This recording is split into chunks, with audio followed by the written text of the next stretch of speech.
Muy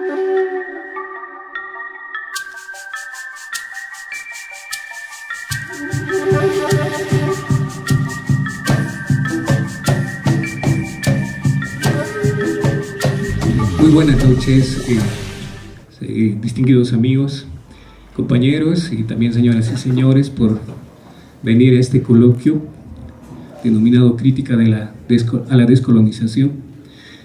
Queremos agradecer a la carrera de Filosofía por habernos brindado este espacio, y a la Facultad de Humanidades y al MINCA, que es el Movimiento Indianista Catarista, para poder contraponer algunas visiones sobre la descolonización y la crítica correspondiente.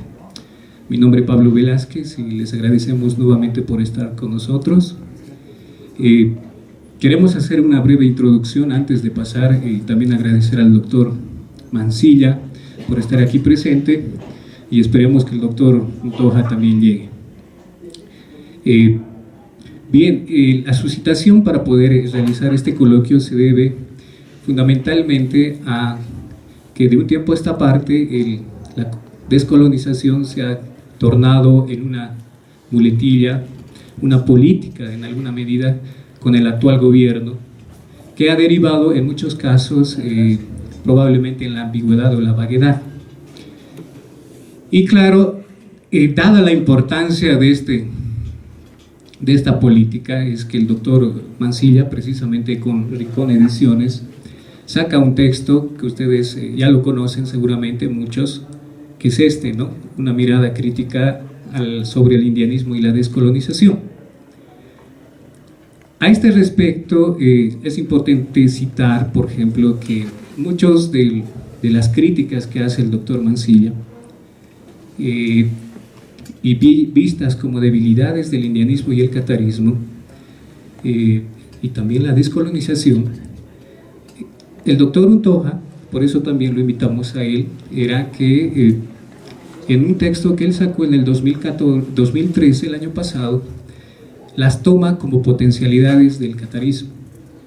En ese entendido es que se quería hacer este coloquio o diálogo para entender un poco mejor lo que es el indianismo y el catarismo, la descolonización en sí, planteada contemporáneamente, pero que tiene unas raíces ya desde mucho tiempo atrás.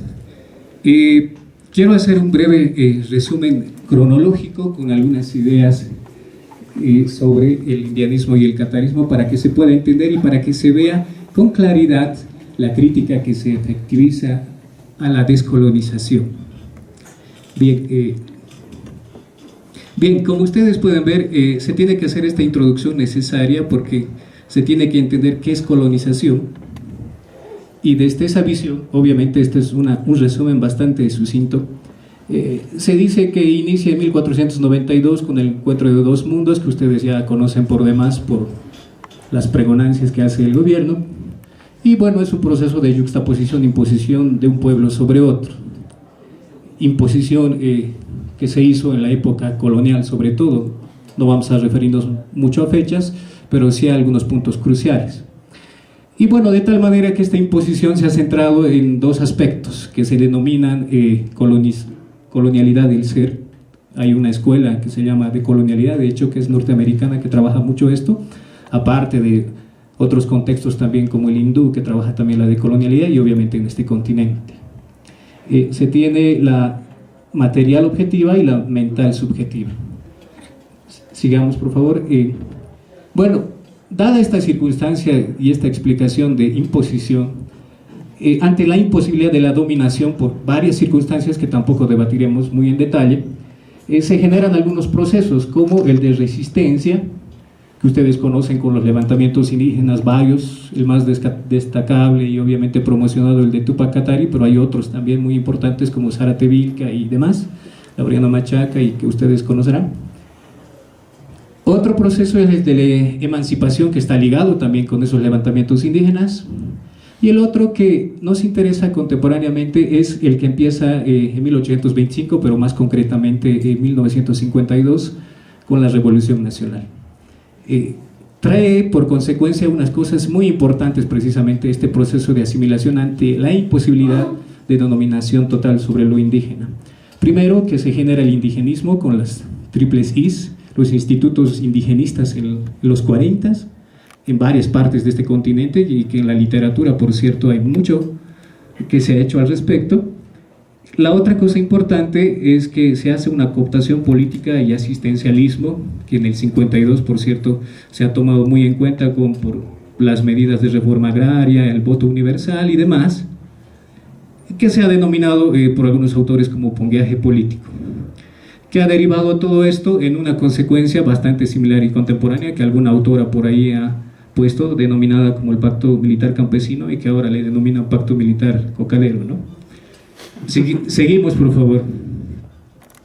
Bien, dada esa circunstancia de los hechos, la descolonización se plantea como teoría política o como postulado político como reversión de la imposición, utilizando fundamentalmente esta terminología: liberación, autodeterminación y pluriculturalidad, que son elementos constitutivos de esa visión colonial.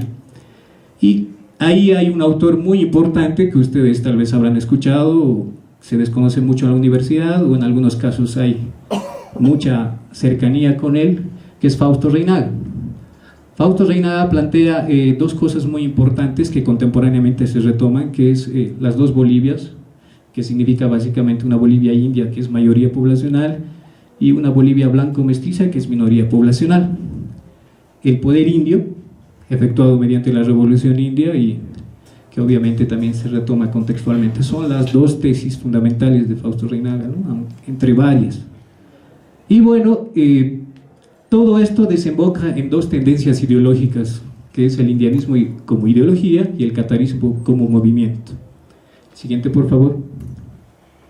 Bueno, el indianismo y el catarismo plantean unas cosas políticamente analizables desde varios aspectos, que son la política indígena con organizaciones propias, el MITCA, que alguno debe conocer, el MRTK, que también deriva, que son las dos tendencias, los sindicatos agrarios como la CSUTCB, Federaciones Tupacatari, Bartolines y SEA y demás, con ABAC incluidos, y planteamientos políticos en dos aspectos: reivindicativo, como lo pluricultural, reconocimiento de la lengua, territorio, símbolos, próceres, reconocimiento de prácticas culturales como la música, el vivir bien y otras cosas similares que ustedes conocen ya por demás también. Y la otra, que tiene que ver mucho con los principios, que es la de afirmación. Es liberación india, autodeterminación de las naciones indígenas y poder Colla, que estaba vinculado mucho con el expositor Untoja. Siguiente, por favor. Bueno, finalmente, para ya llegar a contexto, todo ese proceso desemboca contemporáneamente en el 2002, que nominativamente le denominé yo reinsurgencia, que tiene que ver con Felipe Quispe y la CSUTCB, con la emergencia de un partido político que es el MIP. El 2003, que ustedes ya conocen también, que es una organización popular fundamentalmente centrada en el Alto y que también tiene que ver con otra reorganización en el 2005. De ahí que viene la cooptación, en algún caso se dice impostura, de la izquierda, del MAS fundamentalmente en el 2005, y que plantea algunas cosas como el proceso de cambio. Este proceso de cambio se puede denominar, dado también la investigación al respecto, de que es la combinación entre una izquierda tradicional, aunque un poco remozada, con el marxismo y un indianismo. De tal manera que tenemos esas dos columnas que ustedes pueden ver. En el lado del marxismo se combina el populismo con la representación indígena, sobre todo Evo Morales. En el lado del asistencialismo se mezcla bastante con descolonización, no necesariamente tienen vinculación una tras otra. Economía de Estado, que es una visión marxista, y nacionalización, junto con pluriculturalidad y autodeterminación indígena. Entonces, estas aspiraciones o planteamientos políticos son los que se toman como la descolonización contemporáneamente, dados los antecedentes históricos, ¿no es cierto? Bien, esto se dio, como ustedes ya saben, antes de darle la palabra al doctor Mancilla, vuelvo a reiterar, la intención de este coloquio era que se pueda efectuar un diálogo entre lo que el doctor Mancilla escribe en su texto, que ya ustedes conocen, ahora sí pueden dar cuenta más detalladamente al respecto de su crítica, y los planteamientos de Fernando Untoja, que en realidad toman aquellas debilidades de la descolonización como potencialidades de lo indígena, ¿no? Bueno, todo este preámbulo ha servido para poder ubicarnos de mejor manera didáctica, nada más. Entonces les agradecemos otra vez y le doy la palabra ahora sí al doctor Mancilla. Gracias por estar con nosotros.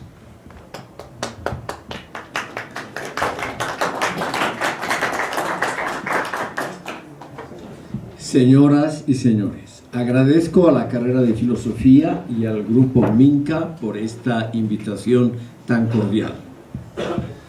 Mi libro y mis artículos sobre el indianismo y la descolonización son un esfuerzo estrictamente académico para comprender estos fenómenos.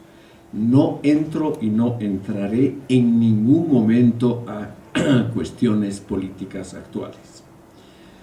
Mi esfuerzo es un intento de aplicar una teoría crítico-analítica que trata de comprender esta constelación y también intenta, siempre de manera hipotética y provisional, demostrar las limitaciones de teorías como el catarismo, el indianismo y afines, y también de exhibir sus consecuencias prácticas.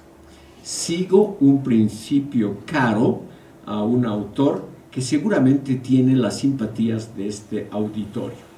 Me refiero a Karl Marx, cuyo lema rector era «hay que dudar de todo».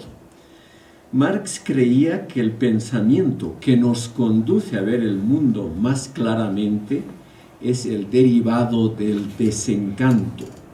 La gente, decía Marx, progresa intelectualmente cuando ha sufrido un proceso de desilusión.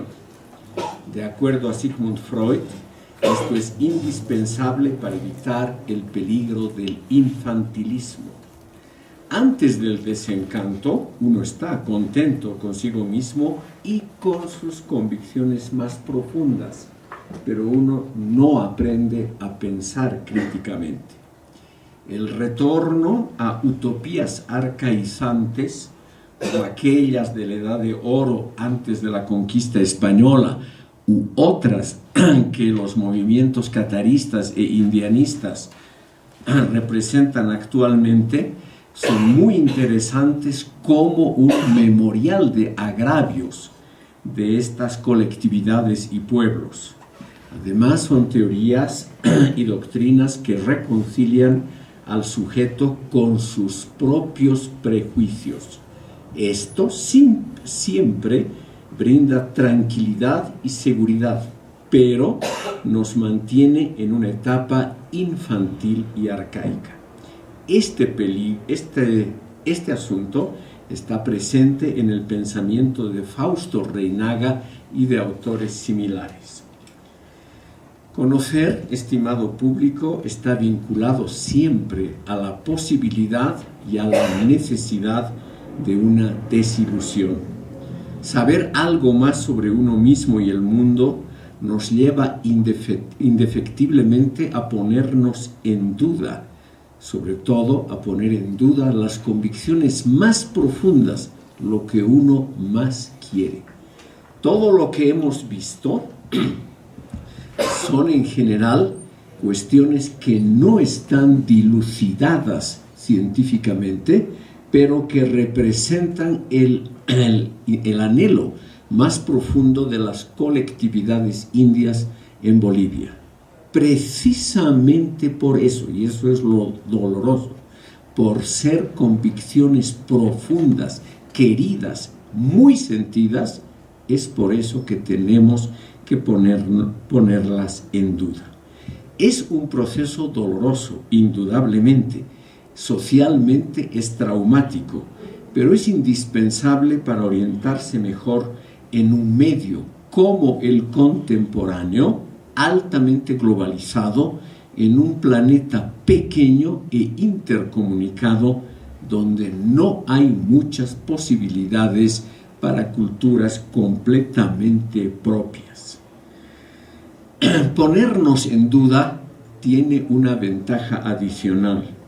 Nos permite ver al otro, al odiado, al colonizador con otros ojos, y nos permite también relativizar nuestros propios pensamientos. Esta actitud de ponernos en duda es seguramente la mejor manera para ingresar a la modernidad y consolidar la democracia. Estas expresiones, lo comprendo, pueden parecer altamente abstractas y alejadas de la temática indianista de hoy.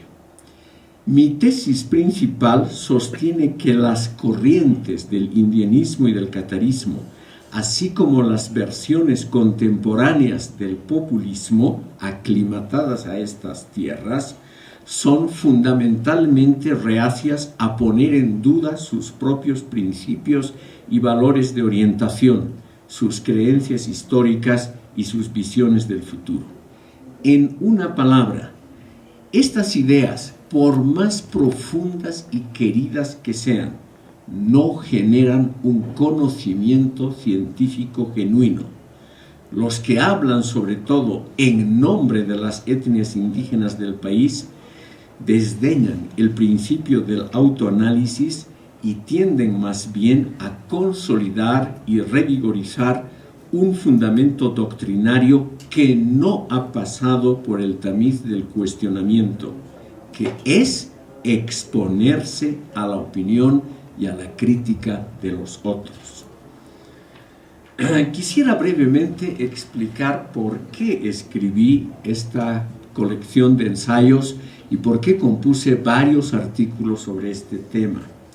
Pudiendo equivocarme fácilmente, sostengo que la vida social y política nos depara sorpresas porque no transcurre según esquemas fijados de antemano o de acuerdo a leyes inexorables del desarrollo histórico, como creen todavía los marxistas.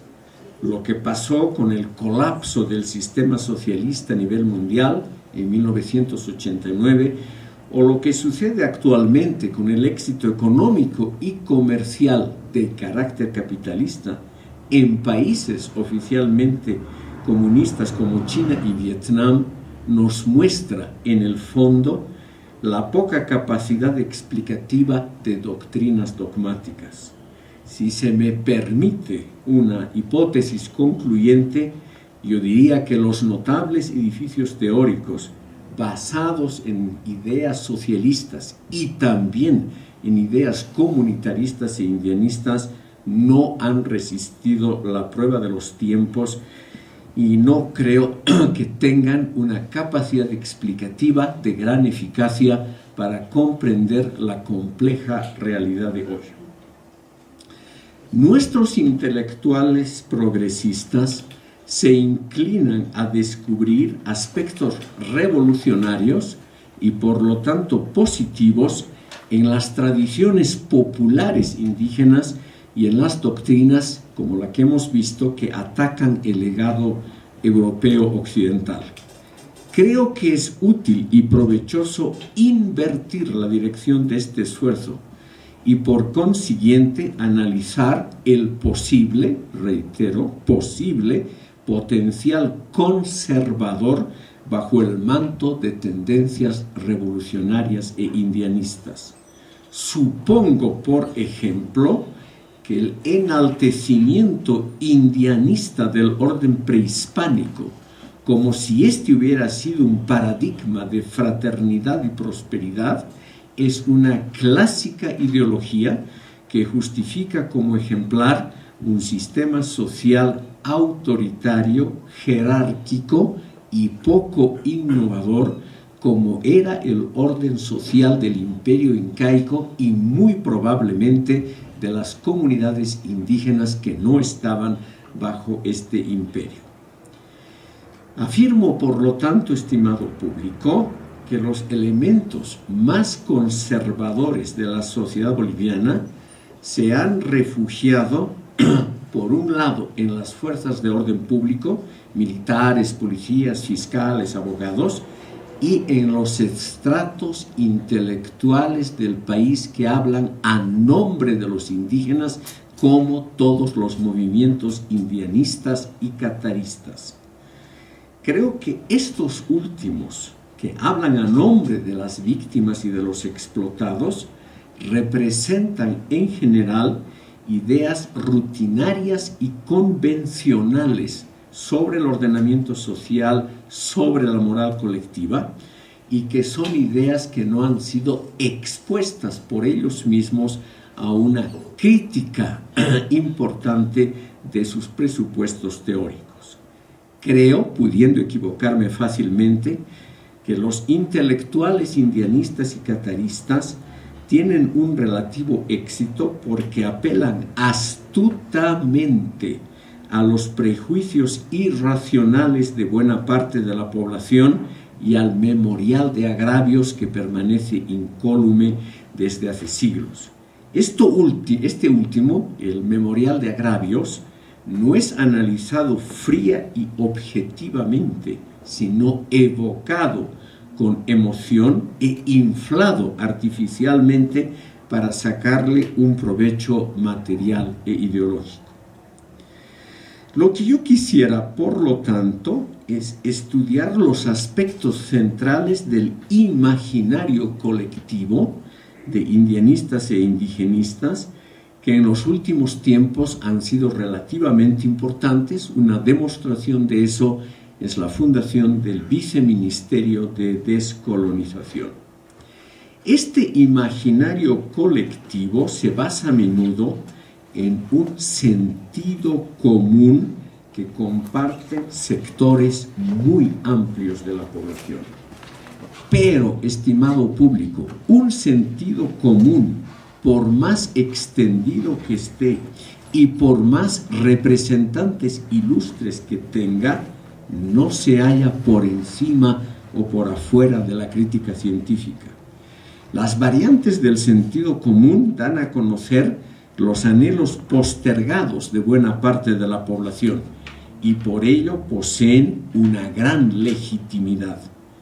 Pero a menudo ese sentido común abarca también, como es el caso del indianismo, los prejuicios irracionales, las animadversiones profundas y los resentimientos de vieja data que alimentan dilatados grupos sociales. Prejuicios que en general no constituyen elementos confiables para edificar una convivencia razonable en la época actual. Se puede explicar toda esta temática altamente teórica con algunas menciones a la obra de Fausto Reynaga, el más notable precursor del indianismo. Fausto habló del odio volcánico que hierve en el alma de mi raza como la genuina y profunda esperanza para la redención de los indígenas. El estudio de las ideas reinaguistas es importante hoy en día porque algunas de ellas han subsistido con notable persistencia en el imaginario popular boliviano. Por ejemplo, la idea de que la colonia fue solo un sistema cercano a la esclavitud. La concepción de que la política es un juego de suma cero, o sea, lo que gano yo es necesariamente lo que pierde el otro. La idea de que la organización social y ética del mundo incaico era perfecta y seguiría siendo la meta normativa de un posible futuro luminoso. Y también pertenecen a esas ideas generalmente aceptadas por todos los bolivianos que se pueden reducir a una cultura política relativamente autoritaria. Todas las encuestas de opinión pública dan el mismo resultado, una tendencia a muy poca tolerancia con respecto al que piensa y actúa de otra manera y una tendencia muy fácil a identificarse con el que habla a nuestro nombre sin saber mucho qué es lo que éste dice en el fondo. Fausto Reynaga colocó sus vivencias existenciales como la base razonable y única del trabajo intelectual. y al mismo tiempo cuestionó radicalmente la vigencia y la calidad intrínseca de la tradición occidental del racionalismo. Reinaga inauguró un relativismo de valores y una variante de las actuales teorías de la deconstrucción, y esto mucho antes de la actual expansión de teorías postmodernistas. Aquí, estimado público, reside la importancia de Fausto Reinaga. Él se adelantó a su tiempo al edificar un modo de articular ideas y programas que se distancia enfáticamente de la herencia racionalista occidental y que postula la experiencia y el sufrimiento personales como fuente y cimiento de otra manera más auténtica de ver el mundo. Desde un primer instante, Reinaga creó una prosa poética que evoca con pertinencia y pasión sus sufrimientos personales y los de su pueblo. Reinaga llegó a la conclusión central de que todo el pensamiento occidental, desde Sócrates hasta Marx, representaría una sola lógica dominacional basada en la mentira y el crimen. En muchos momentos de su obra menciona que su obra no ha logrado expresar todo el asco, todo el horror que le inspira Europa.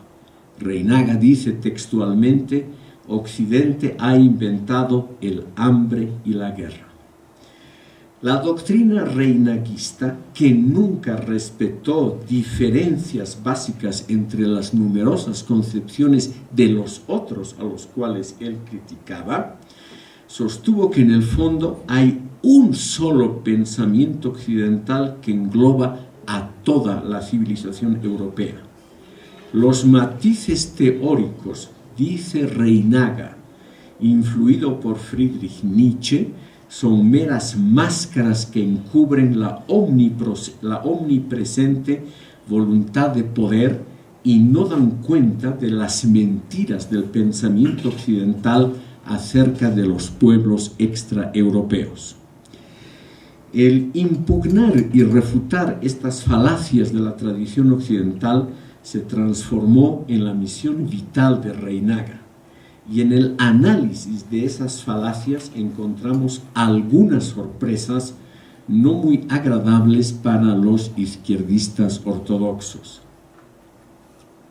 Muy interesante es el tratamiento del marxismo y de teorías afines por Reinaga.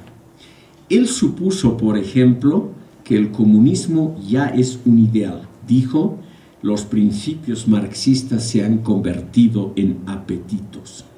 Sus palabras a este respecto son definitivas. Expresó: el comunismo ha devenido en este suelo y en este pueblo una fuerza maligna, deshumanizada y reaccionaria, igual o peor que la rosca gamonal. La doctrina reinaguista consideró al marxismo como mero ingrediente de la detestable tradición occidental, a momentos como la coronación de esa herencia cultural que había que combatir por todos los medios. A esto hay que añadir la crítica de Reinaga a los partidos y a los intelectuales izquierdistas de Bolivia, que él conocía muy bien y que le indujeron a escribir sus mejores páginas. Reinaga poseía un talento especial para el panfleto, que utilizó para tratar un tema incómodo hasta hoy, tabuizado por la llamada corrección política: las incongruencias entre la teoría y la retórica de los partidos marxistas por un lado y la praxis y la vida cotidiana de los miembros destacados de estos partidos por otra. La utilización meramente instrumental de los indígenas, dice Reinaga, para fines particulares de los partidos de izquierda es algo muy grave e indignante. En numerosas variantes, Reinaga fustigó la declinación moral de los políticos y sindicalistas de izquierda que usaban sus conocimientos, su astucia y su posición partidaria no para mejorar o aliviar la situación de las masas indígenas, sino para promover su ascenso social, el enriquecimiento individual y el acercamiento a la cúspide del poder. La descripción que hace Reinaga de las rutinas y convenciones de la casta política tradicional, que no ha cambiado gran cosa desde 1952, constituye algunos de los pasajes mejor logrados de su obra. Reinaga analizó en detalle las carencias de principios éticos entre los políticos del país, su obstinado oportunismo, su falta de prudencia y tacto y su incompetencia profesional y técnica. Pero, estimados oyentes, al mismo tiempo Reinaga persistió en una versión edulcorada y por lo tanto falsa del pasado indígena prehispánico. Nuestro autor describe de la siguiente manera una comunidad incaica cuyos elementos centrales, según Reinaga, perviven en las comunidades campesinas del presente que no han sido contaminadas por la modernidad. Cito a Reinaga: no se conoce el hambre, la mendicidad o la prostitución. No existen ladrones ni holgazanes. Nadie roba, nadie miente, nadie explota. Todos trabajan. No hay comercio, no hay moneda, no hay propiedad privada. Todo es de todos. Todos tienen pan y casa. La tierra, los bosques, las aguas constituyen un bien común. Y esta constelación, que yo me atrevo a calificar de celestial, se extendería también al campo político. Dice Reinaga: la comunidad no conoce ningún temor. Como nunca ha pecado, no espera castigo de nadie. Aquí no hay curas católicos, ni pastores protestantes, ni policías. No hay sotana ni bota militar de ninguna clase.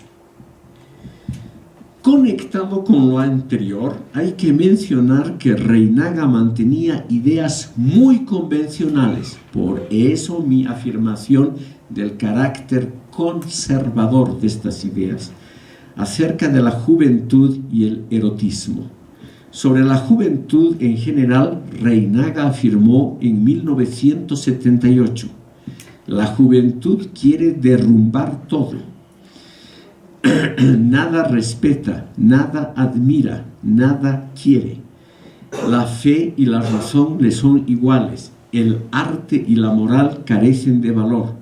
La juventud no tiene mística, no tiene ilusiones, no tiene ideal. Miente, roba y mata. Bebe y fornica sin tasa y sin medida. En su embriaguez demencial, genocida y suicida, la juventud alterna la droga con la guerrilla con la droga. E inmediatamente Reinaga dice: la virginidad y la santidad son un imperativo moral. Hombre y mujer van al matrimonio vírgenes y no hay ni la más mínima idea de infidelidad ni de celos.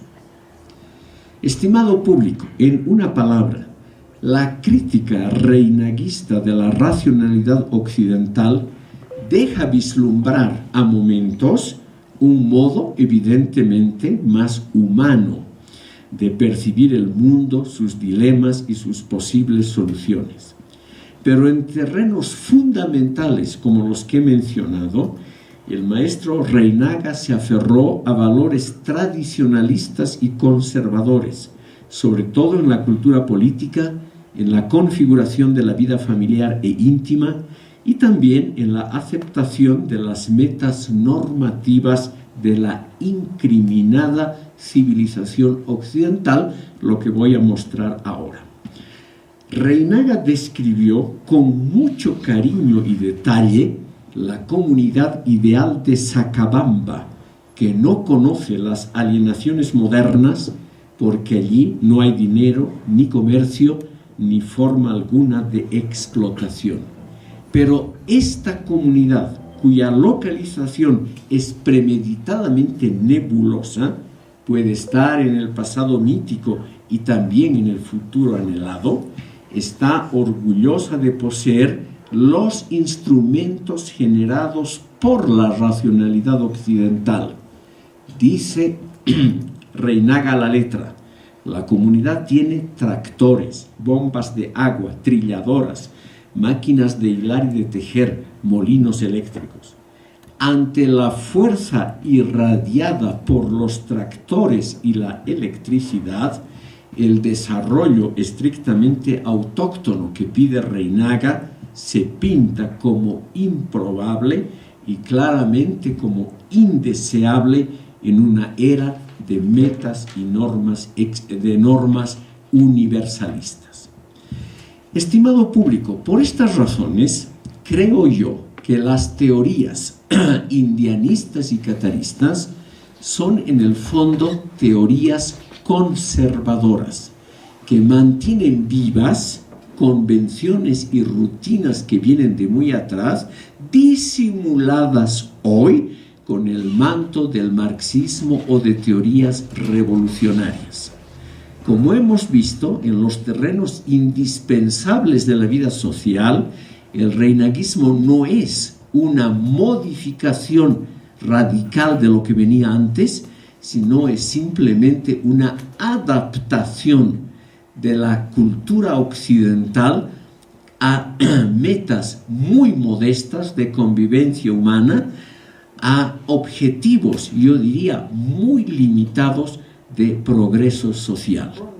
Lo que hacen indianistas y cataristas hoy en día no es otra cosa que reavivar, como hemos visto, viejas concepciones sobre la maldad del otro, o sea, del occidental, del español, del norteamericano, siempre agentes externos, y nunca critican sus propias carencias, sus propios modelos civilizatorios, que no son ni progresistas, ni socialistas, ni tienen nada que ver con las necesidades actuales de los pueblos indígenas del país. Producen, por lo tanto, en sentido estrictamente académico, una ideología clásica, es decir, una justificación de sus deseos de tomar el mando, de hablar en nombre de los explotados del país y de construir, como siempre ha sido la historia universal, un régimen donde ellos estén a la cabeza y los explotados sigan teniendo el privilegio de trabajar y sufrir. Gracias por escuchar.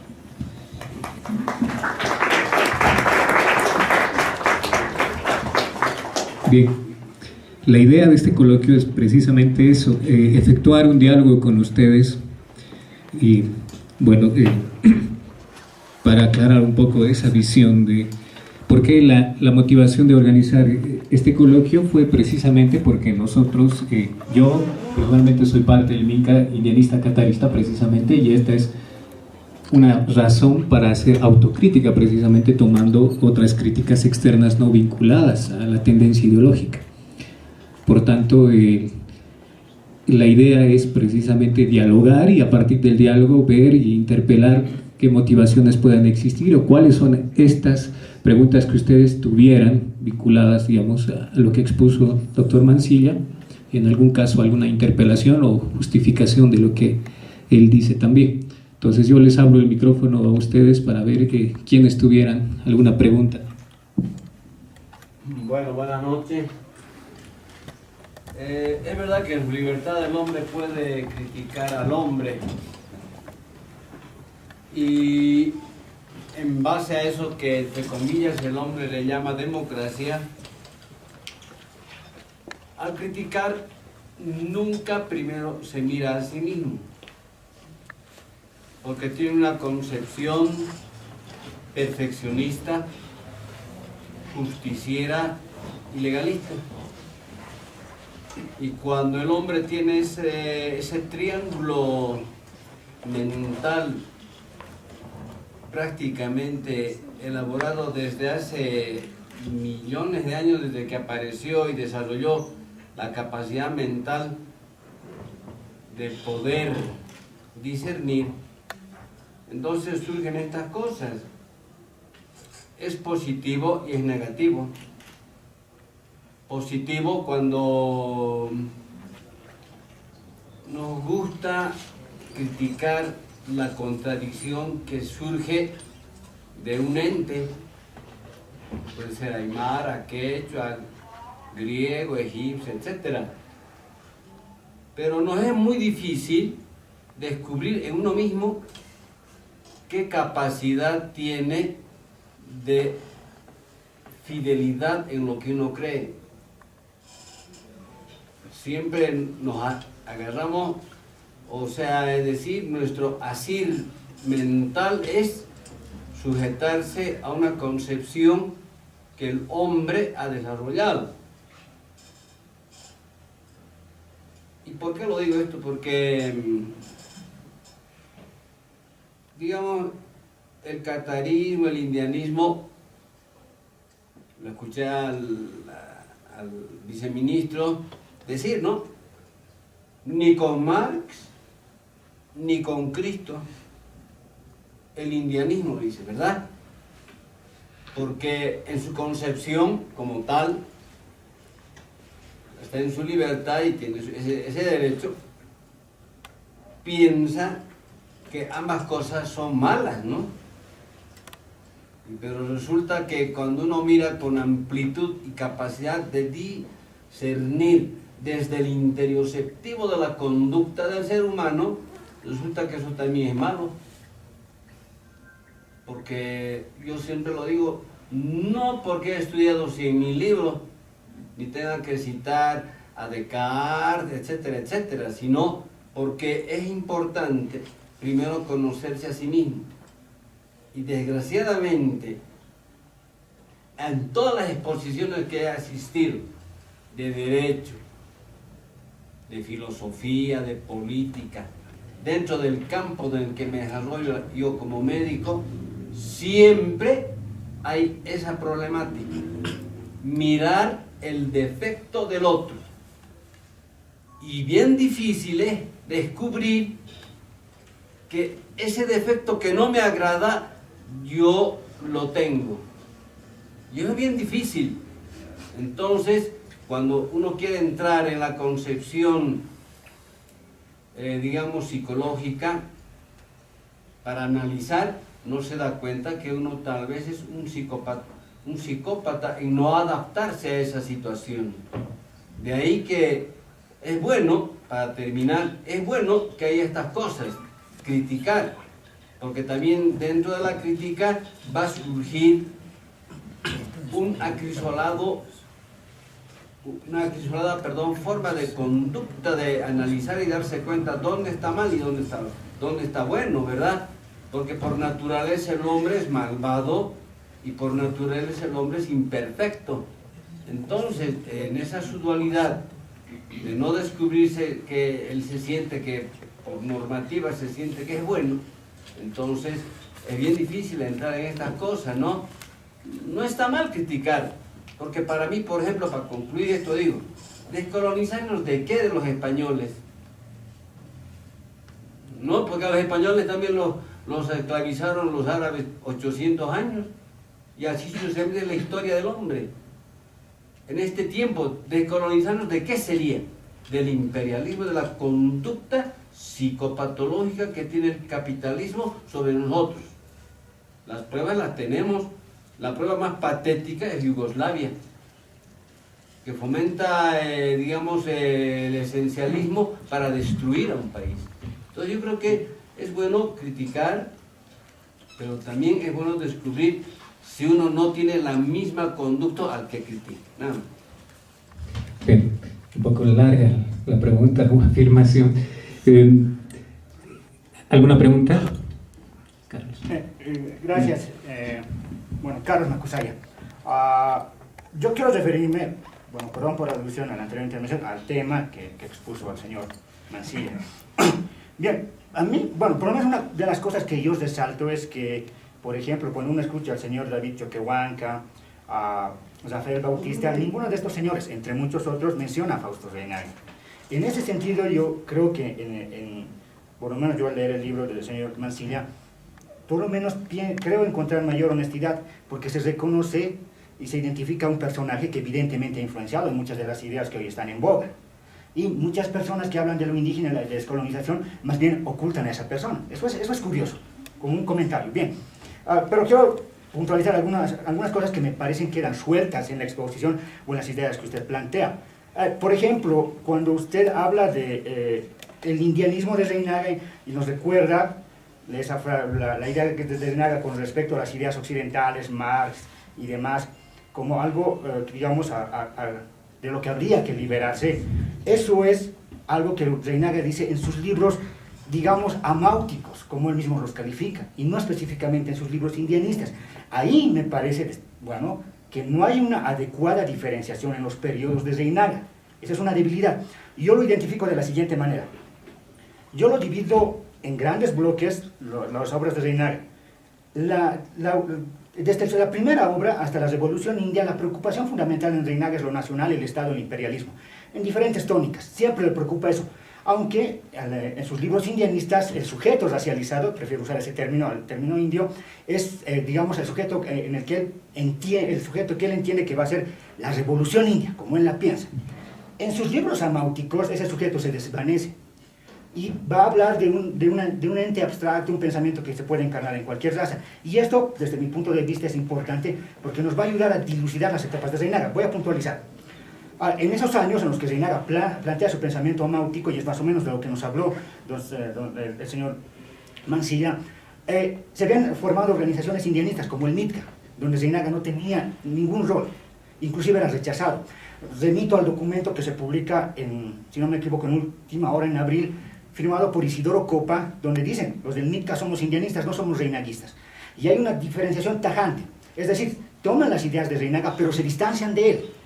Ese es un elemento muy importante. El congreso en Cusco, que es un congreso donde se funda el CISA, también es muy importante, y el propio Reynaga lo menciona, donde se forma el CISA, una institución que se manejó mucho dinero y tuvo muchos problemas entre sus coordinadores. Y uno de los coordinadores fue Ramiro Reynaga, su hijo. Inclusive Fausto Reynaga le llama hippie marxista. Es curioso la relación familiar que tiene. Es otro aspecto que se podría discutir. Bien, ¿qué quiero hacer notar? Tenemos un congreso que no se hace lo que Reynaga esperaba.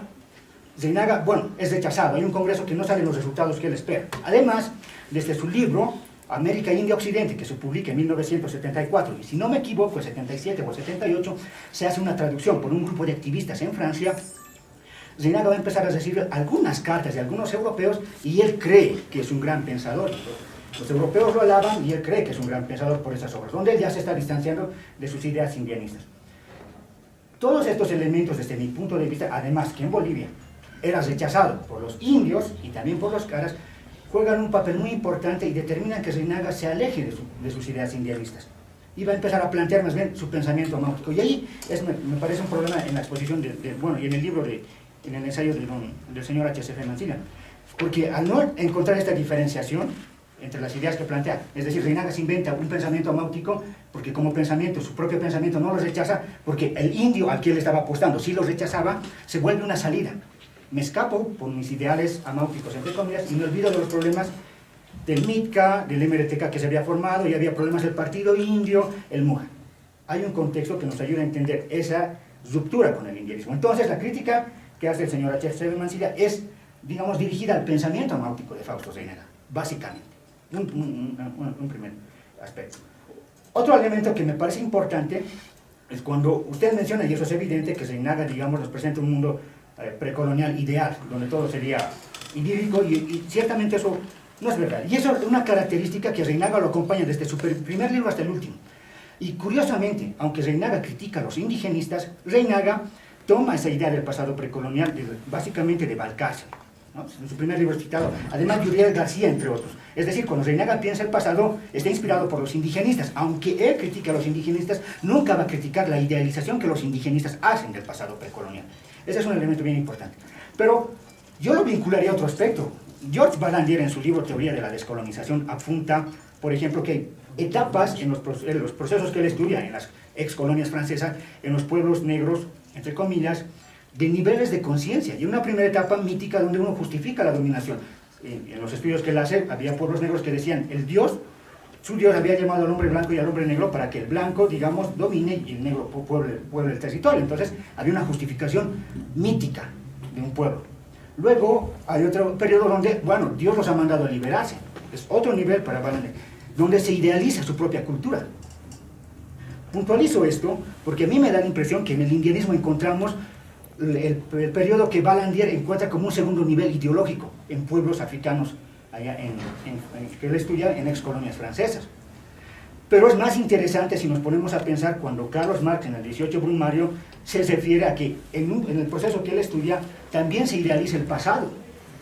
Lo interesante de Marx es que resalta que es con ropajes viejos que la nueva revolución se hace. Y aquí quiero puntualizar, me da la impresión que mucho de lo que hoy día estamos hablando del pasado precolonial, la idealización, en otras palabras, es un discurso que está acompañando más bien otra cosa, lo contrario. Y eso se ve, el gran poder, la fuerza, la articulación con consorcios familiares, no precisamente con los capitales grandes chinos, está reconfigurando la composición de clases en Bolivia. Entonces, vemos ahí que este discurso indianista más bien nos está mostrando, si lo tomamos invertidamente, entre comillas, él nos apunta a un pasado idealizado, en los hechos no, está pasando otra cosa. Balandier nos ayuda a pensar eso, Marx en el 18 Brumario ya nos hace pensar, ya nos plantea el problema de cómo en un proceso de lucha se idealiza el pasado, no para repetirlo, para fortalecer una lucha del presente. Me parece eso interesante. Ahora, lo interesante, y con esto cierro, es que con lo que plantea Balandier también puede ser pensado con Hegel. Para Hegel hay momentos necesarios. El error, bueno, la verdad es verdad porque contiene el error. Es el error para mí. Los indianistas seguramente podrían no compartir conmigo. El error es precisamente, el indianismo es un error en la medida que podemos aprender de sus equivocaciones, no negándolo. Eso es lo que no ha pasado con los indianistas. Los indianistas nunca pudieron verse críticamente. ¿Por qué? Ellos han posicionado el comunitarismo y, por ejemplo, Constantino Lima, que fue dirigente del MITCA, nunca rindió cuentas de sus, digamos, de su gestión como dirigente del MITCA y su paso por el Parlamento. Pero eso es otra generación la que puede tomar esa acción en la medida que uno es consciente de ese proceso. Y aquí, con esto voy a cerrar. A las actitudes de Reinaga que pueden tener que ver con vivencias personales, hay que también tener en cuenta lo que sucedía en esos años. Solo voy a dar un ejemplo, que he hecho un par de entrevistas. Cuando los muchachos del movimiento universitario Juliana Pazá se presentan para las elecciones de la FULA, finales de los 80, la gente de izquierda en la universidad, cuando le toca hablar a los indiecitos, en el púlpito, se dan la vuelta, le dan la espalda. Y entre ellos, burlarse de alguien era decirle muja. Es decir, había un escenario de racismo que contribuía a la actitud de rechazo de los propios indianistas. Había un escenario en el que, digamos, el que ha condicionado su propia formación. Bueno, yo lo dejo ahí, perdón por extenderme. Sí, doctor. Vamos a avanzar gradualmente, precisamente por eso la idea de hacer un coloquio para que responda estas dos preguntas o un comentario sobre el aspecto y luego con los otros, por favor. Bueno, la primera era más un comentario. Yo estoy muy de acuerdo con todo lo que ha expuesto el señor, así que pasaré a contestar a Carlos Macusaya, si no me equivoco. Macusaya. ¿Perdón? Macusaya. Macusaya. Señor Macusaya, usted ha expuesto esas ideas en el periódico Pucara y le agradezco muchísimo que se haya preocupado por mi modesto libro de forma tan precisa y exacta. Realmente usted merece mi profundo reconocimiento. En el artículo de Pucara usted ya menciona el problema de una periodización en el pensamiento de Fausto Reinaga. Y esa idea también ha sido expuesta por el biógrafo Gustavo R. Cruz, quien ha publicado un libro que se llama Por los senderos de Fausto Reinaga, hace poco en Plural Editores, que creo yo, estimado público, que es la mejor obra sobre Reinaga y yo realmente la recomiendo para lectura porque es una obra muy diferente a la mía, es una obra muy favorable a las ideas de Reinaga. Pero ahí mismo ya aparece el problema que usted menciona. Yo personalmente, pudiendo equivocarme fácilmente, creo que esos 2 o 3 periodos en el pensamiento de Reinaga, sobre todo el segundo y el tercero, el periodo indianista y el periodo amáutico, yo creo que no son tan diferentes entre sí. Usted mismo me ha dado un buen argumento. Usted mismo acaba de decir que, por ejemplo, en la idea de la reconstitución del pasado, Reinaga nunca varió de opinión de principio a fin. Por lo tanto, yo, pudiendo equivocarme, creo que esa división entre un pensamiento amáutico, el final, el deleznable, y un pensamiento indianista, el de la mitad, lo rescatable, yo creo que esa división no es tan clara. Además, hay una razón que quisiera mencionar aquí con detalle.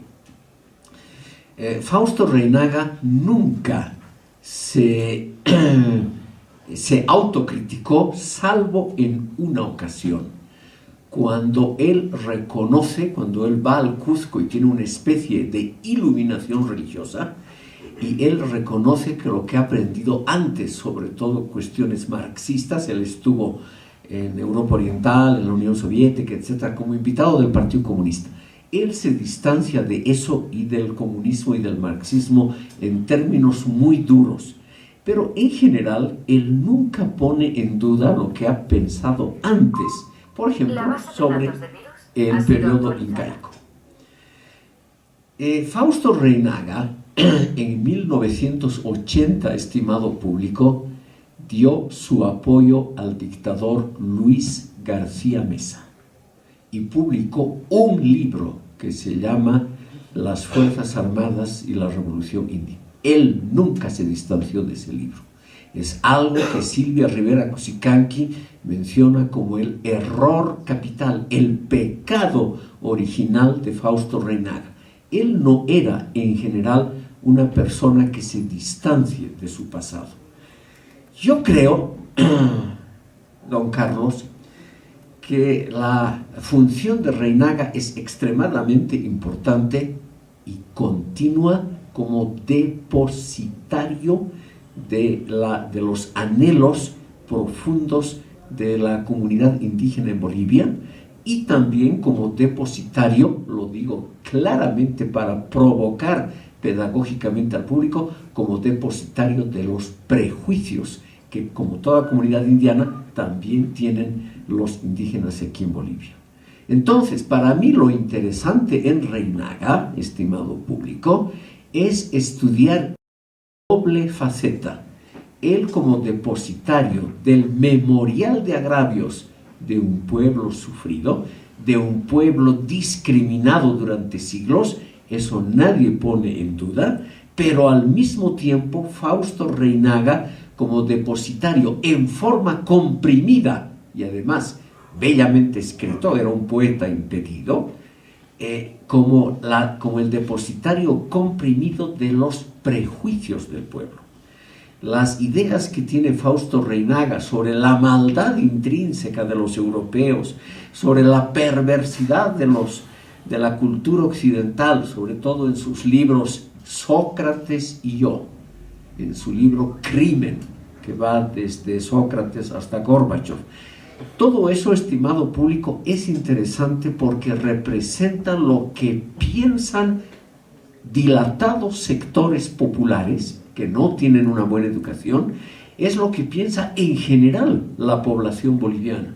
Por ejemplo, la idea, que yo creo que debe ser por lo menos criticada, de que los males del país se deben sola y exclusivamente a factores y agentes externos. Los españoles, los británicos, los norteamericanos, los chilenos, etc. Esa manía de exculpar, o sea, disculpar lo propio y cargar la culpa sobre los agentes externos, eso creo que lo hace Reinaga de forma paradigmática, es decir, ejemplar, pero al mismo tiempo criticable, porque eso, con un análisis detenido, simplemente es insostenible. Bien, es una manera un poco de defender a Reinaga y también las tendencias indianistas y cataristas. Quisiera hacer una aseveración, ya que yo soy partícipe también de esa tendencia, en el entendido de que creo que es muy importante, y la crítica del doctor Mansilla que hace es que no es una teoría social el indianismo ni el catarismo. Como toda tendencia política o filosofía política, no pretende ser una explicación, siempre es una proyección, ¿no? En ese entendido creo que se debe, digamos, en alguna medida considerar las visiones que se tienen sobre el indianismo y el catarismo y cualquier tendencia política como el marxismo, el anarquismo y liberalismo, lo que pueda denominarse. Nos quedamos en preguntas sin Frederick y luego de Kimber. Sí, hay un elemento que el doctor Mansilla ha tocado, sobre el tema de las ideas postmodernas.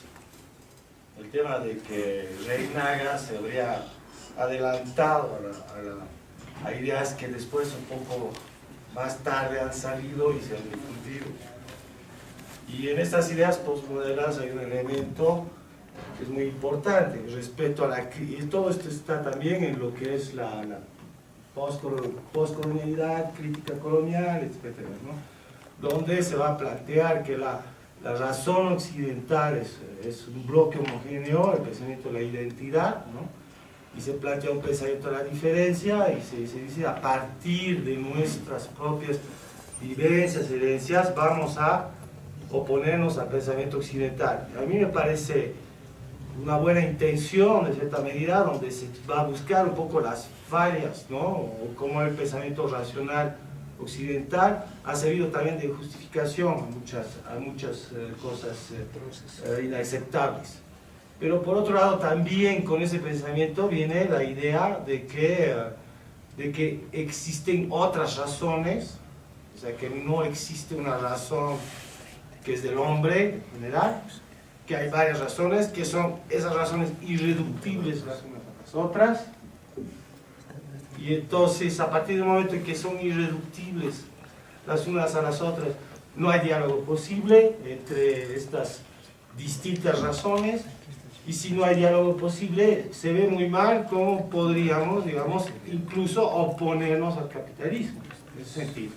Es decir, lo hago desde mi razón, pero mi razón es mi grupo, vamos a decir, los hindúes, los aymaras, los japoneses, tienen su propia razón, y a partir de ahí, ¿cómo se van a crear un diálogo y una unión para enfrentar las verdaderas dificultades que existen en la humanidad? Por ejemplo, la destrucción del medio ambiente, las guerras étnicas, el problema de la explotación capitalista, bueno, todos esos problemas del consumismo, todos esos problemas que son problemas que nos afectan a todos universalmente. Y yo puedo decir, viviendo en Bolivia desde 10 años, soy francés, vivo en Bolivia desde 10 años, y observo la incapacidad a unirse de los corrientes indianistas o todas las corrientes que van a criticar justamente esa dominación global, este sistema mundo.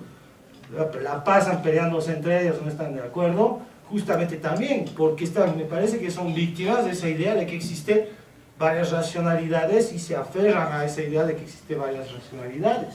Ahora, que existan varias costumbres, que existan varias épocas, varias maneras de vivir, varios gustos, todo eso me parece muy bien, pero desde una perspectiva, digamos, progresista, desde una perspectiva de querer avanzar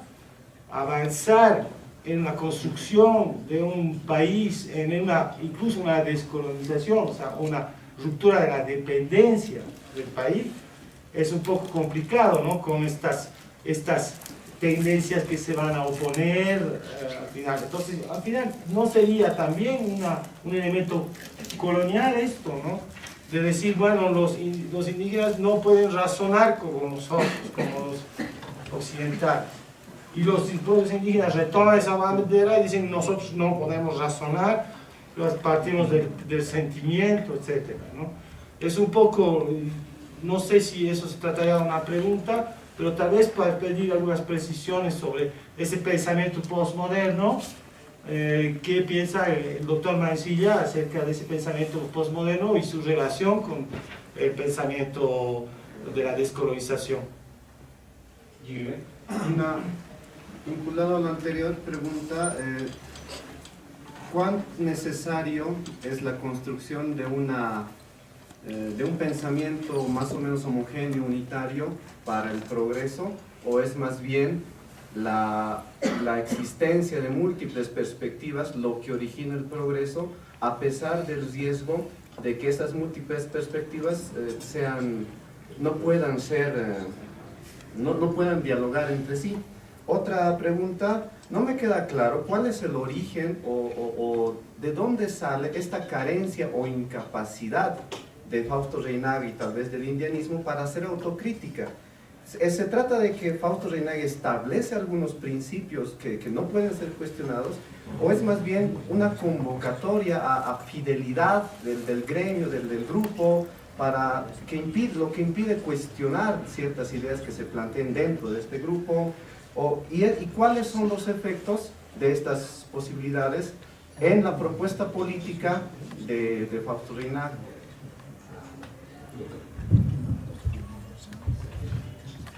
Empezaré por las preguntas finales. Yo personalmente creo que lo mejor es un pluralismo de ideas.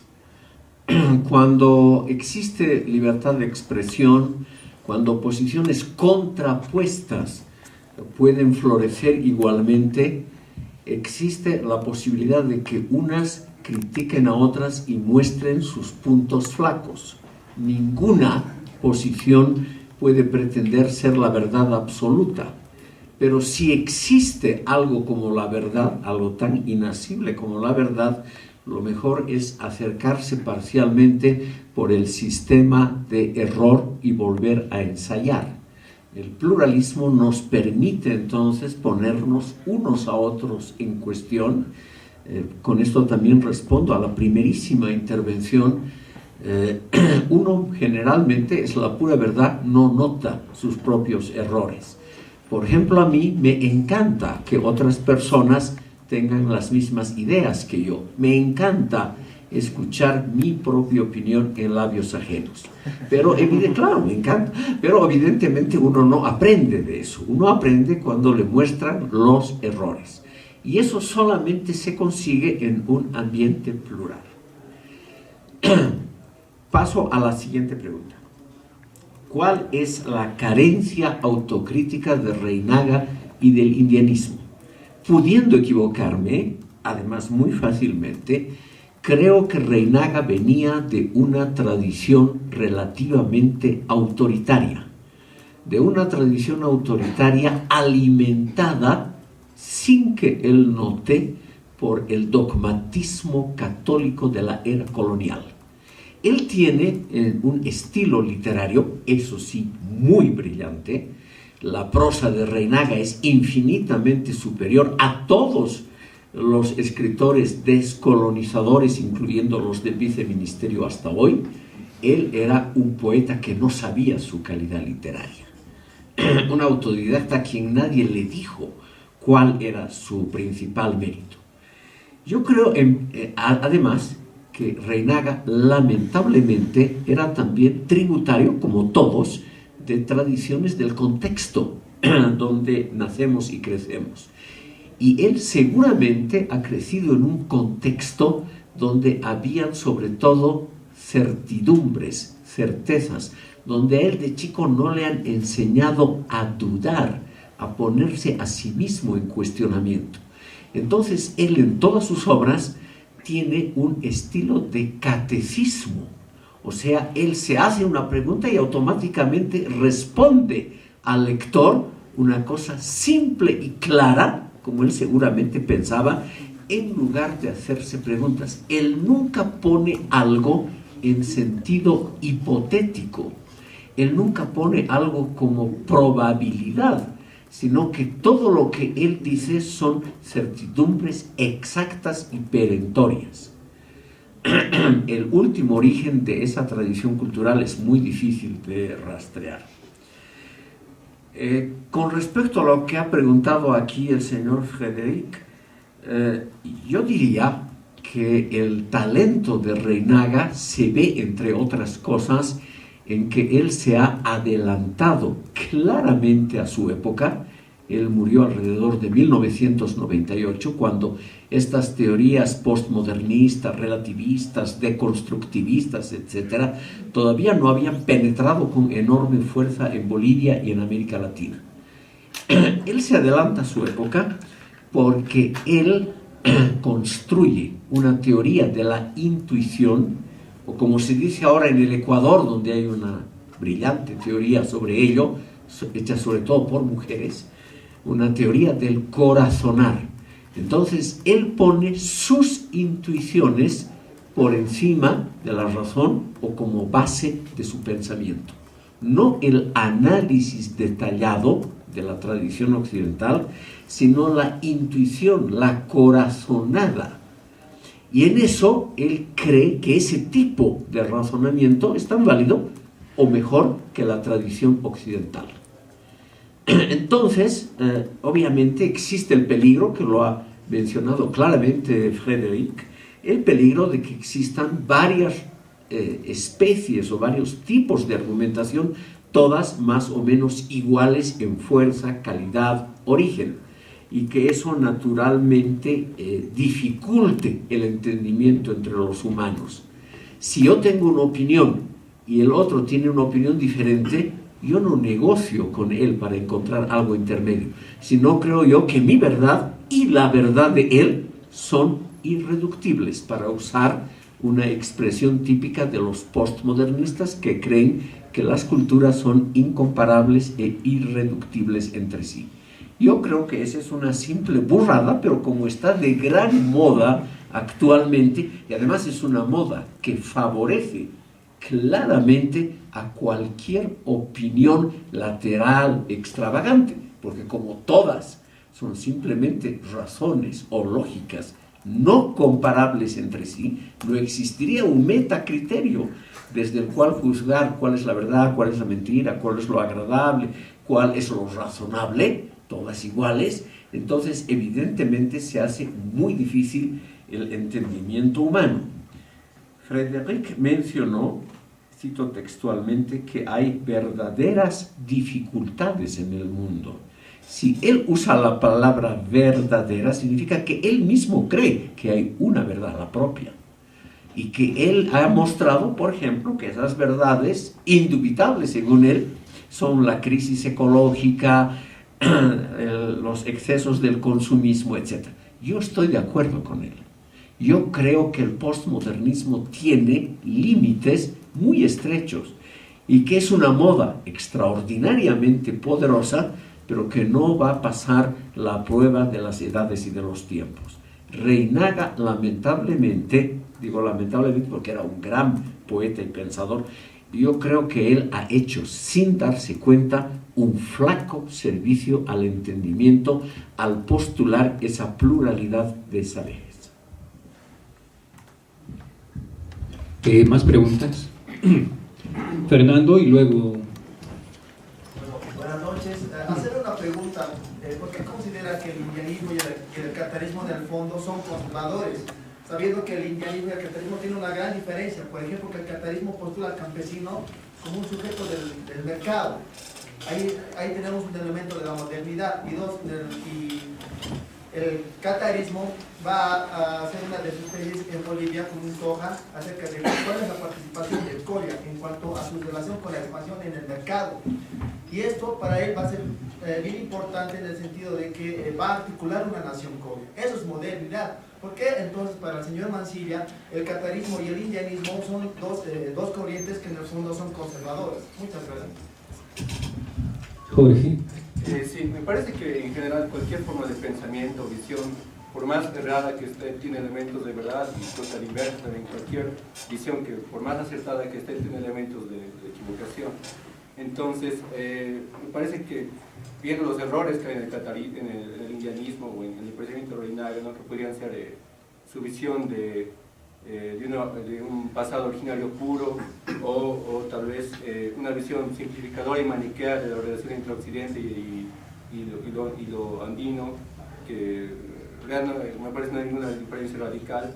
Más allá de esos errores, ¿cuál sería, digamos, lo rescatable, ¿no? Me parece que podría ir por el lado de que, además de sus elementos de crítica social, a las asimetrías sociales, ese impulso de autenticidad, podría llamarse, ¿no?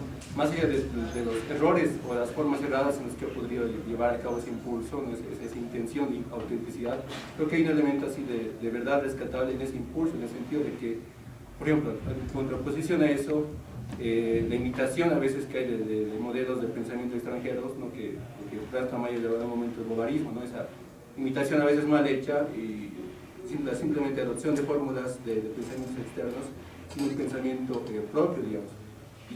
Y en lugar de una crítica, digamos, o de un contacto crítico con otras ideas, una simple imitación, digamos. Entonces, como crítica a esa simple imitación, ¿no habría algo rescatable en Reinaga? Eso sería.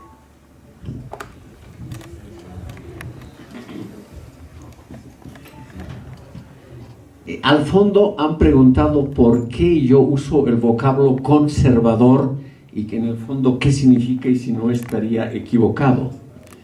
Es evidentemente, estimado público, una provocación pedagógica. Como nadie quiere ser conservador, nadie quiere ser de derecha, eso en toda América Latina. Partidos de derecha se llaman Partido Socialdemocrático, como en el Brasil, en fin, nadie, abiertamente ningún conservador en América Latina funda un partido que se llame así, porque no atraería votos, la palabra tiene un mal gusto. Entonces yo la uso a propósito para provocar a que la gente piense. Conservar, estimado público, significan muchas cosas contradictorias entre sí. Uno puede preservar ideas que vienen del pasado, uno puede mantener el medio ambiente sin incursiones humanas, lo cual es algo muy progresista, pero uno también puede conservar teorías, tradiciones irracionales que vienen de muy atrás. Yo uso el término en un sentido muy neutral. Yo creo que los indianistas, cataristas y demás tendencias, las diferencias me parecen relativamente secundarias. Yo creo que ellos preservan, sin darse cuenta, rutinas y convenciones sociales que vienen de muy atrás. El ejemplo mejor es lo que creo haber explicado aquí al distinguido público. Reinaga es un espíritu progresista, eso es también para contestar la segunda pregunta, es lo rescatable de Reinaga. Él quiere, por ejemplo, preservar el medio ambiente de las incursiones humanas. En eso es un precursor, estimado público. Él ha escrito estas cosas sobre la preservación de la naturaleza, la armonía con la madre tierra. Él ha escrito hace 40, 50 años, muchísimo antes de que estos temas se vuelvan de moda, muchísimo antes. Eso es lo rescatable de él. Y es también lo rescatable el amor que él tenía a su pueblo, y ese amor a un pueblo discriminado ayuda obviamente a fortalecer una identidad que claramente está disminuida y vulnerada. Eso es lo más rescatable.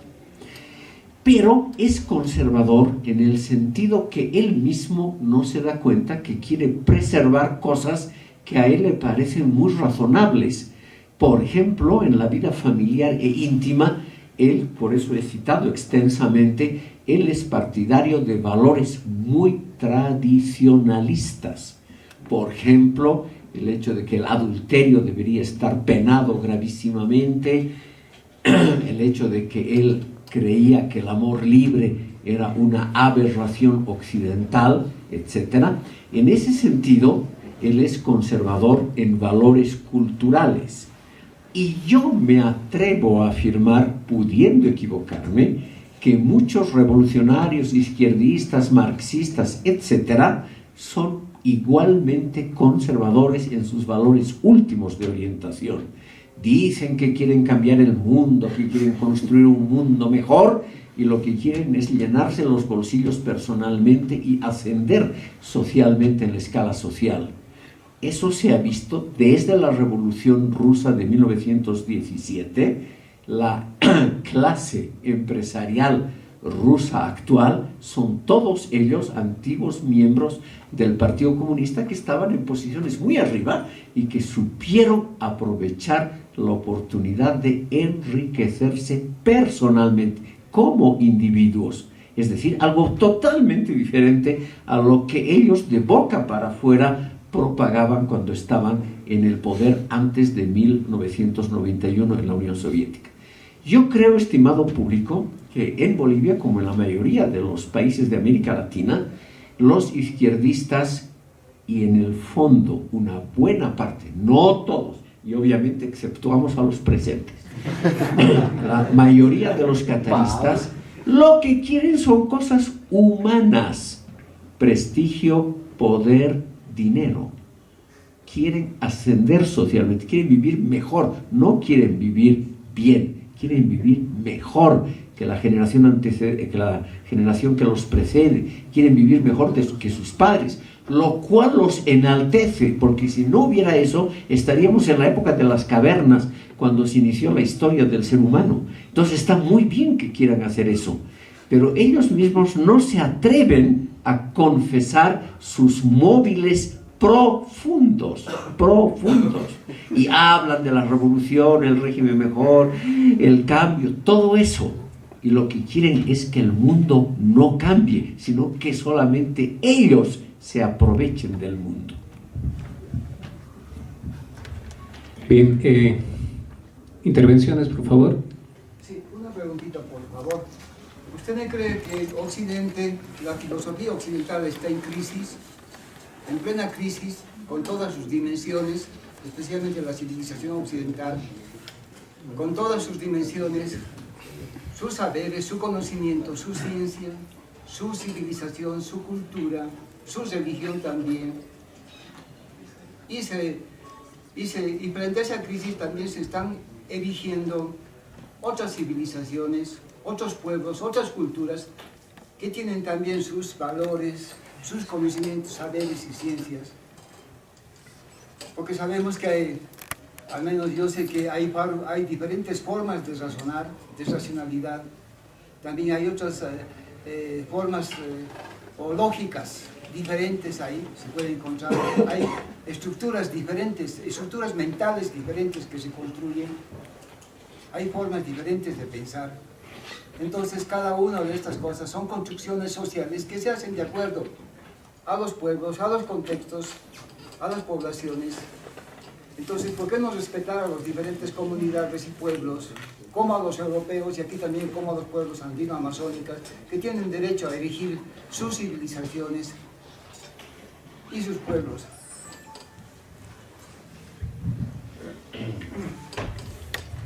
Fausto Reinaga publicó varios libros donde él cree, como el oyente que acabamos de escuchar, que hay una sola cultura occidental que va de Sócrates a Gorbachov. Él es el que ha expuesto muy claramente en varios libros, por ejemplo, en Sócrates y yo, en Crimen, en otros escritos, que la cultura occidental sería de un solo bloque, como creo, pudiendo equivocarme, que nos ha expuesto aquí el señor que ha intervenido. Yo opino que lo contrario es la verdad. La cultura occidental es las culturas del orbe occidental. Son muchas, extremadamente diferentes entre sí, con una fuerte tendencia, que eso no reconoce Fausto Reinaga, a la autocrítica. Si usted lee algo sobre cómo ha sido la revolución copernicana o cualquier otra de las grandes revoluciones, por ejemplo, Kant en relación a sus antecesores o Marx en relación a los que lo precedían temporalmente, uno nota que esa cultura occidental es algo extremadamente amplio y que tratar de englobarla en una sola corriente, como ha dicho Fausto Reinaga, que miente y mata, o como dice usted, que quiere expoliar y no reconoce las especialidades y especificidades de los otros pueblos, eso no existe. Dentro de la cultura occidental existe la mayor amplitud posible de tendencias. Es lo mismo que hablaríamos de la cultura oriental, digamos que englobe el ámbito del Japón hasta el ámbito islámico. Obviamente hay allí una enorme diversidad de tendencias. En esa diversidad de tendencias, mi estimado oyente, hablar de crisis en singular para referirse a un plural es muy difícil. Yo creo, por ejemplo, que en términos económicos, nivel de vida, cosas medibles, estadísticamente, la cultura occidental está hoy en día en su mejor momento. Nunca ha habido un nivel de vida tan alto, eso sí, destruyendo la naturaleza, que preocupa a muy poca gente. Nunca ha habido la diversidad de tendencias de moda y otras, y nunca la juventud ha tenido tantas libertades y se divierte tan intensa y extensamente como hoy. A nivel mundial nunca ha habido una época en la historia universal donde la juventud lo pase mejor que hoy. Por lo tanto, hablar de crisis de la cultura occidental me parece simplemente que es inexacto. Puede ser que eso se aplique a algunos países. Podemos decir que en España hay algunos problemas económicos, alta tasa de desempleo, etc. Pero decir que la cultura en general occidental está en crisis, yo creo que esa frase simplemente es inexacta. Que hay que defender y dejar florecer a cada cultura según sus propios valores. En eso estoy totalmente con usted, y eso es uno de los principales elementos de la cultura occidental que se pueden leer de Kant adelante en todos los grandes autores. Lo que pasa, y ahí tengo que, mi deber académico es desilusionar a usted, desencantarlo de sus ideas. Los que más quieren vivir según normas occidentales son aquellos que de boca para afuera la critican. Usted un ejemplo muy estudiado: las costumbres juveniles de grupos étnicos de reciente urbanización en Bolivia, Perú y Ecuador. Esos chiquillos, mi estimado oyente, lo que quieren son discotecas, gozar de adminículos tecnológicos, libertad erótica y otras cosas que provienen del odiado y envidiado Occidente simultáneamente. Señor Mancilla, realmente lo felicito porque, ¿sabe qué? Pareciera que en el subconsciente pensamos lo mismo. Por eso decía en el principio, como el hombre no se conoce a sí mismo, tiene una autoconcepción de ser perfecto.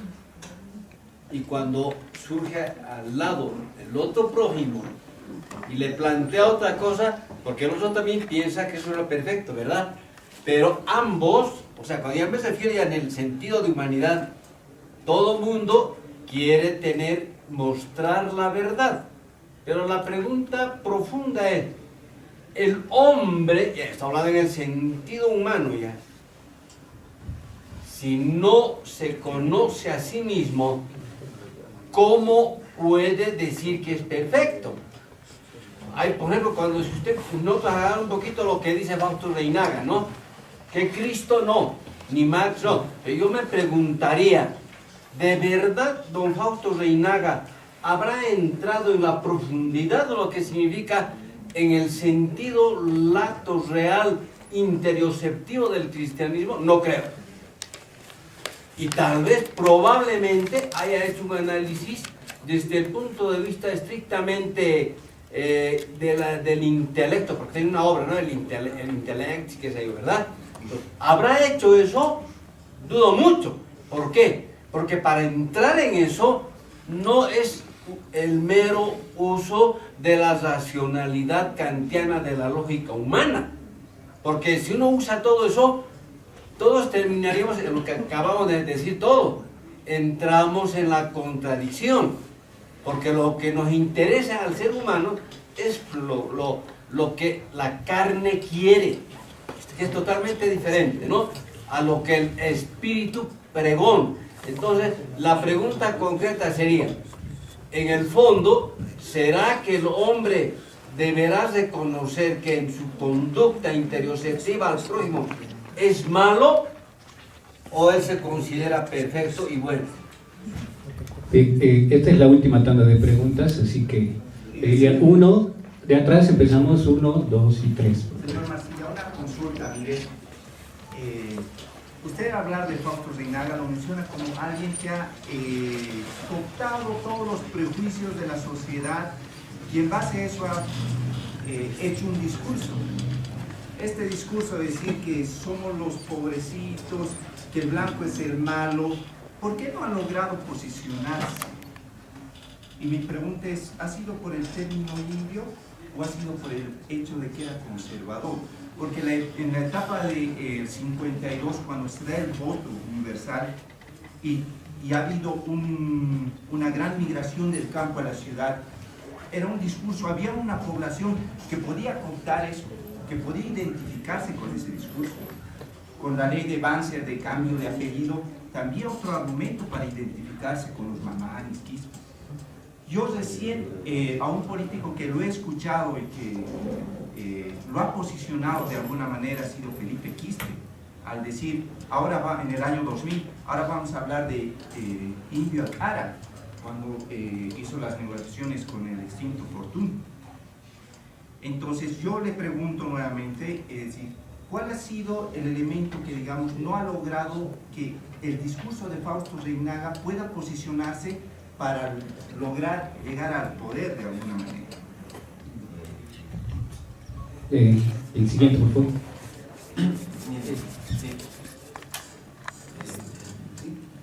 Bueno, contestaré primero esta pregunta porque y luego los otros. A mi elevada edad la memoria falla. Como de costumbre empezaré con el último. Yo creo que Fausto Reynaga tenía muchas cualidades. Era un hombre muy sensible, un verdadero poeta, pero era un pésimo político. Se peleaba con su propia gente, se peleó con su propio hijo. Entonces yo creo que él, además uno no puede tener siempre cualidades brillantes en todos los campos. Entonces seguramente él en el campo práctico político era, digamos, un perdedor, un hombre que no ha sabido venderse bien, pero en el campo intelectual seguramente es uno de los pensadores más originales, más interesantes que ha tenido el país. Yo creo que él ha sido interesante, no solo porque tenía prejuicios, sobre eso obviamente mi libro está lleno de los ejemplos de sus prejuiciosos comentarios sobre la cultura occidental, pero yo creo que la importancia de Fausto Reynaga reside en otro punto. Él es la expresión del memorial de agravios de este país. Es quien mejor ha colocado esos agravios en un contexto intelectual comprensible. Es uno de los primeros que ha construido un edificio teórico para hacer comprender al otro, al lector, cuál es el memorial de agravios de la nación. Y yo creo que en ese campo es todavía el mejor exponente intelectual en Bolivia. Por eso yo, contestando la primera pregunta, quisiera defender a Fausto Reynaga en ese punto específico. No hay duda, estimado público, que él fue discriminado severamente cuando era joven. Él, cuando estudiaba Derecho, ganó el primer premio en un concurso y el tribunal que le quería ya entregar, era una medalla de oro, que le tenía que entregar el premio, en el acto mismo de la premiación, al ver acercarse a un indio, el propio comité dio marcha atrás y anuló el premio. De ese tipo de discriminaciones, él ha sufrido seguramente muchas, pero él ha tenido la inteligencia y el talento de convertir los agravios en ganancias intelectuales. O sea, todo el sufrimiento que él ha tenido, una infancia durísima, etc., han servido para que él sepa armar un edificio teórico que con muchísimos errores y, para mi gusto, con muchísimos prejuicios, sin embargo, es importante para comprender la complicada historia de este país. Sigamos, por favor.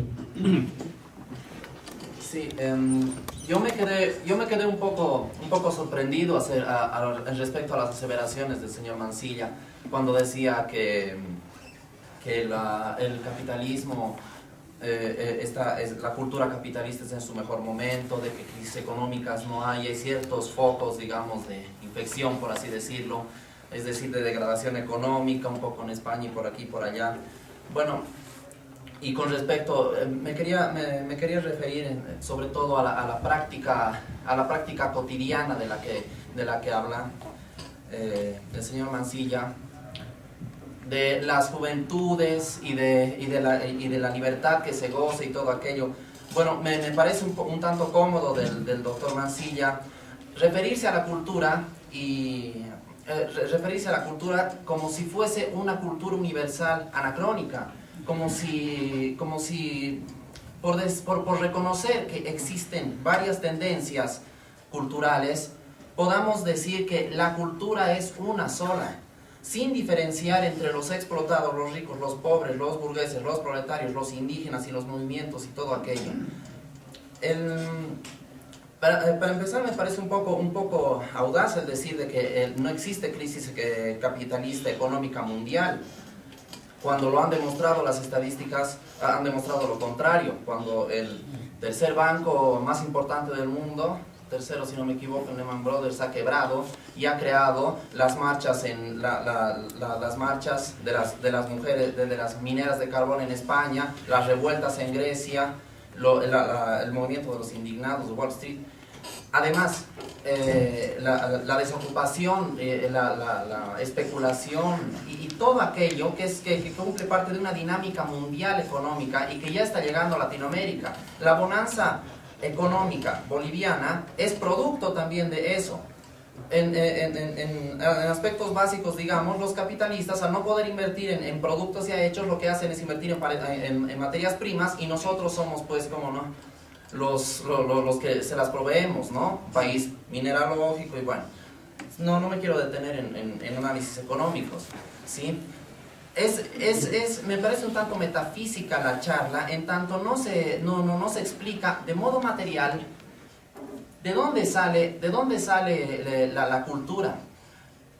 Es decir, rebatir con argumentos de tipo cultural a Reinaga o o al otro es bastante fácil. ¿Por qué cuando uno dice que Reinaga era una persona conservadora, conservador en tanto culturalmente, en tanto él lo que decía era que es una barbaridad que haya libertad sexual y todo aquello? ¿De dónde sale eso? Las formas de producción comunales, como la rotación de tierras, como que da origen a ciertas costumbres, como la comunidad que reconoce al Maipu como su representante, que también eso tiene sus productos, sus consecuencias culturales, no se ha explicado hasta ahora, ni en las preguntas, ni en la exposición del doctor Mansilla. Es decir, el modo de producción y el trabajo comunal ha tenido desde hace mucho tiempo ya que lo tiene, ¿cómo decir? Una vertiente que lo corrompe, que es la lógica mercantilista, capitalista, que abarca a las comunidades. Cuando, un tema de la ley INRA, por ejemplo, que lo que hizo fue titularizar al campesino para que éste sea dueño de su parcela, rompiendo la lógica de comunidad, crea otro tipo de lógica cultural. Y cómo no, la emigración del campo a la ciudad, que ha logrado que se forme toda la ciudad del Alto y qué sé yo, también tiene consecuencias culturales. Y hablar de la juventud, que hoy en día es mucho más libre y todo aquello, bueno, yo propongo salir afuera, mirar un poco alrededor y ver cómo está la juventud realmente. ¿A qué juventud nos referimos? A la nuestra de acá, por supuesto. Pero ¿qué pasa con la juventud de la gente explotada, de los indígenas pobres, de los indígenas que tienen que proletarizarse y ser comunarios a la vez, de los proletarios que tienen muchos hijos? Es decir, la razón es una adquisición. La razón y el pensamiento y su capacidad es una adquisición que solamente por medio del trabajo material se logra. Yo, por ejemplo, que soy estudiante de filosofía, he logrado adquirir cierto criterio y todo aquello gracias a la fuerza de trabajo de personas tan ilustres como el señor Mancilla, como otros docentes de filosofía, que lo que hacen es enseñarme y yo adquiero y luego practico, y esa dinámica no se ha explicado desde la lógica material. Eso. Mi estimado alumno, no sabía yo que había sido su catedrático. Yo le puedo contestar, permítame que sea breve porque todo el mundo ya está cansado y tenemos que abandonar el local en pocos minutos, así que seré muy breve. Perdone usted, en la brevedad siempre hay un elemento de simplificación que lamentablemente aquí es inevitable. Yo no soy marxista. Todavía no existe una ley en el Estado actual que nos obligue a pensar en términos marxistas y a utilizar terminología marxista. Usted habla de proletariado, metafísica, modos materiales, capitalismo, capitalistas, formas de producción. Todos esos conceptos a mí personalmente no me dicen nada y por lo tanto no entiendo bien qué es lo que usted quiere decir. Lo que yo le puedo decir, no siendo economista, es que con estadísticas muy elementales se puede verificar que el nivel de vida en los llamados por usted países capitalistas, que son los países de libre empresa, simplemente están mejor que nunca. Otra cosa que ese precio es muy alto en términos éticos y en términos ecológicos. Esa es otra cosa, pero nunca les ha ido mejor. Si es que hay un banco que quiebra y no quiebra el sistema, mi estimado oyente, significa que el sistema es relativamente sólido. Y en cambio, los conceptos que usted ha mencionado con tanta fruición, mi sistema metafísico, opuesto naturalmente al sistema materialista que usted parece preferir, todo eso está unido a un sistema que colapsó en 1989-91 y del cual nunca se ha recuperado. Entonces, si la praxis ha significado un fracaso para la teoría marxista, yo creo que la teoría no está del todo incólume. Para decirlo en pocas palabras, los conceptos que usted usa me parece que no son los adecuados para describir el mundo actual. Bien, para concluir, Rodolfo, y luego el compañero y aquí. Doctor, buenas noches. Mi pregunta es breve, ¿no? Cuando yo paso, por ejemplo, por los ministerios, piensan que en los ministerios una forma de descolonizar, por ejemplo, es poniendo letreros en guaraní, en quechua o en aymara. Y luego también alguna vez Silvia Rivera dijo que una forma de descolonizarse es usando el performance. Ahora, si leemos, por ejemplo, a Franz Fanon, una forma de descolonizarse, por ejemplo, no vamos a poder descolonizarnos nunca. Entonces, yo le pregunto, doctor, según usted, ¿cuál es la forma de descolonizarnos? ¿Cuál es la receta? Le contestaré rapidísimamente. Evidentemente es una pregunta breve. No hay forma clara de hacerlo, porque además probablemente la pregunta, según mi modesta interpretación, que puede estar equivocada, está mal planteada.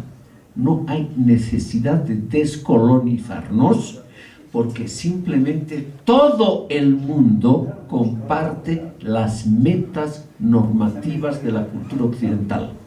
No es en vano que yo he insistido en que los jóvenes quieren un modo de vida y que los adultos quieren bienes materiales, etc., porque esos elementos de la cultura occidental ya están muy adentro de la conciencia colectiva de todos los habitantes de este planeta. Un mundo, estimado público, sin los avances de la cultura occidental en sentido material, luz eléctrica, micrófonos, celulares, ya es impensable. Por lo tanto, ya uno no puede, en el sentido original que podría tener el término, uno ya no puede descolonizarse, porque eso sería renunciar a lo que uno más quiere.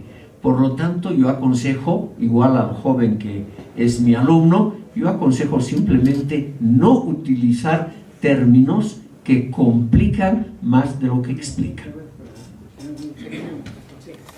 Gracias. Buenas noches. Buenas noches al expositor y a los compañeros que están aquí presentes. En primer lugar, yo quisiera un poquito expandir las ideas que usted ha empezado a transmitir. En todo lo que viste, en todo lo que usted ha expuesto y ha expresado, quiero hacer un análisis respecto a eso. O sea, una idea, una situación, una posición de ideología en cualquier tipo que se haya generado en cualquier tipo de país, como en el caso del marxismo, como en el caso o otro tipo de ideas que han generado, siempre se han generado contradicciones en el mismo espacio, en el mismo tiempo que ha habido, que se han generado esas ideas. Inclusive, digamos, el marxismo, en ese tiempo que ha sido en auge, los mismos marxistas han sido contradictorios y se han matado y se han asesinado. Y eso ha sido propios que han generado ese mismo tipo de ideología. En este caso, cuando hablamos, digamos, por ejemplo, digamos, de Stalin versus Trotsky, ha habido una contradicción, pero son marxistas, netos marxistas, que se han generado y se han vuelto a matar. Y una de las mujeres muy resaltantes dentro del marxismo y del trotskismo ha sido la Rosa de Luxemburgo, que ha sido matada por los mismos marxistas. No. Ha sido matada. Fue la policía. Pero eran de tipo de stalinismo, pero es de tipo de ideología del marxismo, pues claro, ¿no? Han sido posiciones por el stalinismo. Pero imagínense que aquí dentro que se ha generado un nuevo tipo de ideología a través de Fausto Reynaga y de otros de la ideología andina, se ha generado. También existen contradicciones, pero eso hay que dejarlo más que todo a los que son indianistas, a los que son cataristas. No puede hacer uno crítica del otro, porque inclusive Fausto Reynaga cuando hace una crítica tiene sus razones. Usted mismo lo ha plasmado y lo ha dicho, que realmente ha sufrido ciertas discriminaciones de ciertos caras que han vivido en ese momento y siguen actualmente. Ahorita es una lucha ideológica, ¿no? Existe una lucha ideológica, que hay que seguir luchando por esa posición ideológica, inclusive. Pero el término, yo pienso que he venido yo a escuchar más que todo sobre el término de la descolonización, ¿no ve? O sea, el término en sí, la definición del término de la descolonización es eliminar una situación colonial que ningún país se ha dado, que ningún país ha podido eliminar una situación colonial, convive con eso. Inclusive en una descolonización está por demás el pluralismo. Ahorita nosotros, bien, digamos, con el panelista, digamos, existe un pluralismo que ahorita nos hace que expresemos nuestras propias ideas. Pero si no existiría ese pluralismo, hubiera, digamos, una imposición del catarismo, usted pensaría a través del catarismo, cosa que este país y este Estado jamás ha hecho. Existen ideas paliativas para eliminar la descolonización, pero que no son todavía relevantes, simplemente paliativos nomás. En este caso, usted, digamos, no ha escuchado una idea nueva, digamos, de cómo pensar diferente, de cómo hacer las cosas en un Estado boliviano, empezando con este Estado del gobierno que está realmente, que hace ideas paliativas, pero no he visto una idea nueva, simplemente he visto una idea crítica, una crítica a Fausto Reynaga, pero que para mí que no es muy coherente. Eso yo pienso que hay que dejarlo más a los indianistas, a los cataristas. Eso sería.